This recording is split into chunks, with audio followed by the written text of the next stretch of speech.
We have with us today Amy Valdez-Barker, who is Vital Congregations Project Manager of the United Methodist Church. Tell us, Amy, what does the Project Manager Vital Congregations do? As the Vital Congregations Project Manager, I have been charged with the role and responsibility of helping the church focus in on vital congregations.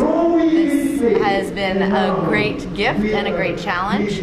At the last General Conference, we had over 73% of our congregations who actually set goals around the 5 measures of congregational vitality.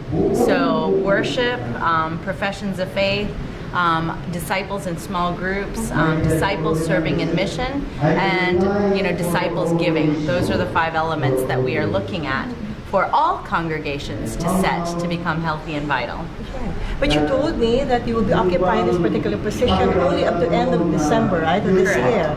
And you will be taking on another role. I will. Which is? I will be the executive secretary of the Connectional table for the United Methodist Church. Yeah, what does executive secretary do? My role actually will be helping the church bring mission and ministry ministry and money to the table together.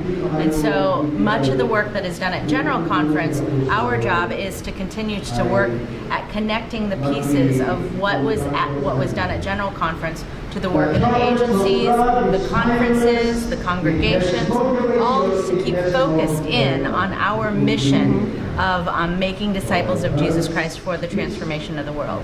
The great gift of that is that I've been doing Vital Congregations work, which has helped me see all of the connections and how we work together to both have more vital congregations and a healthier and vital connection.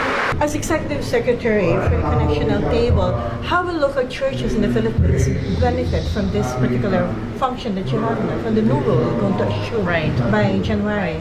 Well, I like to think that we are behind the scenes.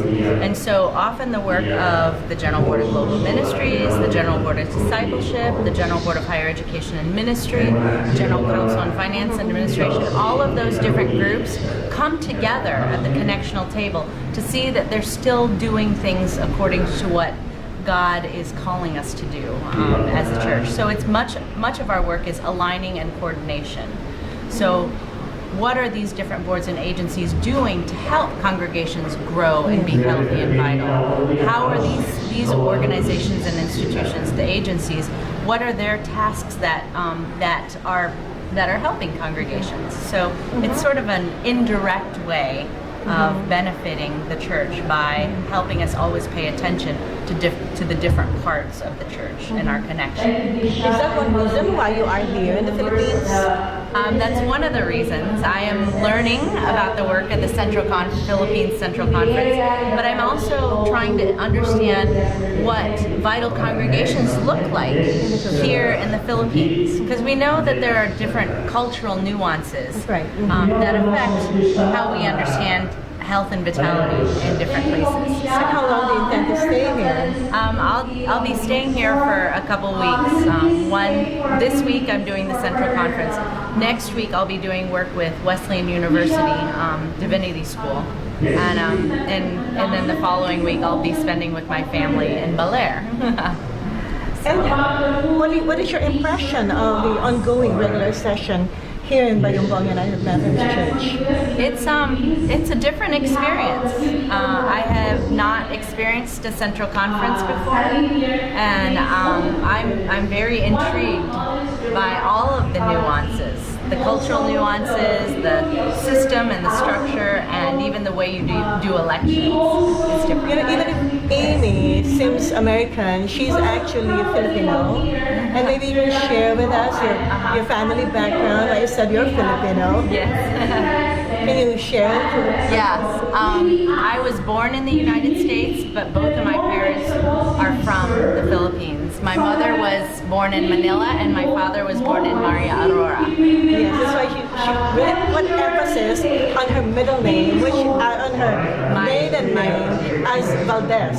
Valdez-Barker. And this is Ilocano, Ilocano family, the Valdez. Yes. Can you yes. still speak the dialect, Ilocano? I don't. I speak as much Tagalog as I can, but I have not learned Ilocano. And she's married, and she has a child. Yep. We have 2 children, and a while ago we were more or less comparing notes on how clergy women. She is a reverend, she's an ordained minister. And can you tell us more or less how you balance your work as an ordained minister, plus of course your assignment now, not just a local church, but in the institutions of the United Methodist Church? I am blessed in that I married a man who is very much supportive of my work and the ministry that I've been called to. And had it not been for him, I couldn't do what I'm doing. But he actually is the primary caregiver for my children, and which allows me to do this kind of ministry and work. So I have been very blessed by this balance and partnership with my spouse. So, Thank you very much for your time. thank you. God bless.